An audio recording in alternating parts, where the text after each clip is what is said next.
आज जो अर्थसंकल्प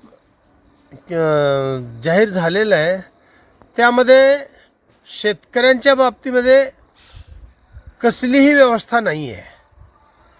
आज माननीय सीतारमण यांनी जे सांगितलं की शेतीमध्ये उच्च तंत्रज्ञान आणण्याचं जे बोललेले आहेत, मला असं म्हणायचं आहे की शेतकऱ्यांच्याकडे आजसुद्धा उच्च तंत्रज्ञान आहे, त्यांना ते अवगत आहे।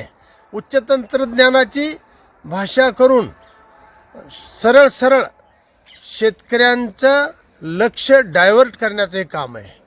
शेतकऱ्यांनी जे उत्पादन काढलेलं आहे त्याच्या शेतीमधून आणि त्या उत्पादनामधून त्याला जे उत्पन्न मिळायला पाहिजे तर ते मिळत नाही। खऱ्या अर्थाने त्याच्यासाठी आज तरतूद व्हायला हवी होती आणि किमान शेतकऱ्याचा उत्पादन खर्च तरी भरून निघेल यासाठी आयात निर्यातीच्या धोरणावर शिक्कामोर्तब व्हायला हवं होतं।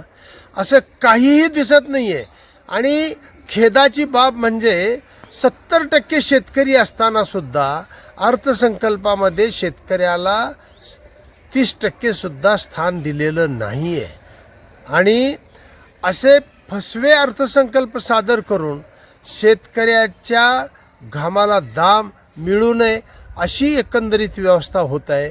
किमान शेतीचा खर्च तरी कसा कमी करता येईल आणि निघालेल्या उत्पादनामधून त्याला किमान त्याच्या घामाचा मोबदला तरी कसा मिळेल या पद्धतीने अर्थसंकल्प सादर व्हायला पाहिजे होतं। कसलाही त्यामध्ये शेतकऱ्यांच्या बाबतीमध्ये तरतूद केलेली काही दिसत नाही आहे आणि हे सरळ सरळ शेतकऱ्यांच्या बाबतीमध्ये भूलभुलैया आहे आणि हे सरळ शेतकऱ्यांच्या डोळ्यामध्ये धुळफेक केल्यासारखं दिसत आहे।